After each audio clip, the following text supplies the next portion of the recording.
Nous étions deux à patienter ce 21 octobre à Autran. Moi, je m'étais posté près de l'arrêt de bus au croisement de la route de la Sûre et de la rue du Château. Ce chat noir était dans le champ, en contrebas. Comme nous n'avons pas été présentés, je l'ai baptisé Valdec. Moi, j'attendais le coucher du soleil sur la montagne, Valdec attendait les souris. En regardant ce magnifique paysage du Vercors, je me demandais ce qui allait se produire. Si j'en crois DIRTH, deux possibilités se présentaient à moi. Soit le soleil allait disparaître derrière la montagne, soit il allait rapetisser et disparaître. Comme j'étais en montagne, la première solution paraissait évidente. Je dis bien paraissait, parce qu'à force de fréquenter des globistes, j'ai pris de mauvaises habitudes. J'ai donc eu l'idée de mesurer la montagne de DIRTH. Altitude du soleil, 270 pixels, correspondant à 5000 km. Hauteur de la montagne, 220 pixels. Le calcul est simple, 220 divisé par 270 multiplié par 5000, ce qui nous donne 4074 km. Oui, plus de 4000 km.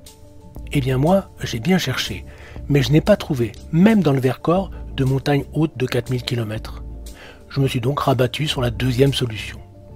Et voilà ce que je m'attendais à voir. La luminosité aurait dû décroître progressivement jusqu'à la nuit. Si j'avais observé ça, je jure que je serais devenu platiste dans la seconde. Mais non, voilà ce que j'ai observé. Il m'a fallu prendre un cliché par minute pour obtenir ce résultat. L'ombre s'étend manifestement sur la montagne. L'ombre de quoi? Eh bien, de la montagne d'en face, côté ouest. Car cet abribus, où se trouve-t-il?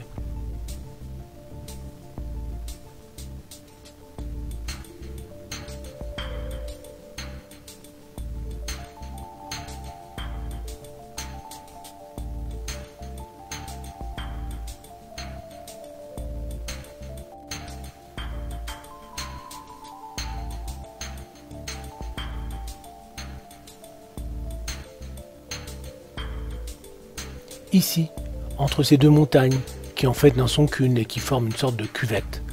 Autran est au milieu de cette cuvette. La montagne côté est culmine à 1600 mètres environ et côté ouest à un peu plus de 1400. Quand le soleil s'est couché, j'ai vu ce ray de lumière horizontale sortir de cette dépression sur la montagne. Un peu plus tard, le rayon n'était plus horizontal mais venait clairement du bas. Alors, comment expliquer que le soleil descend derrière la montagne, voire même plus bas que la montagne, sur une terre plate? Y a-t-il un trou dans lequel le soleil viendrait s'enterrer? Et comment les platistes ne voient-ils pas le problème? Ah oui, toujours la même histoire. Les proportions. Imaginons une maquette dont les hauteurs soient proportionnelles. Oui, juste les hauteurs, cela suffira.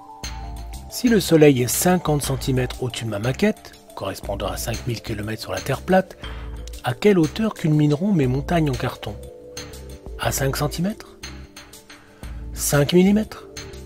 5 dixièmes de millimètre? Non, la bonne réponse est moins de 2 dixièmes de millimètre.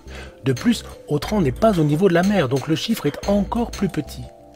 Pour que cela fonctionne, il faudrait une sacrée réfraction, vous ne croyez pas? Oh mais non, feu le professeur Grandjean nous l'a dit dans sa dernière vidéo, c'est pas possible. D'autant qu'il faudrait que la courbe soit dans le mauvais sens. Et pour ce qui est d'inverser la courbe, certains ont essayé. Ils ont eu des problèmes.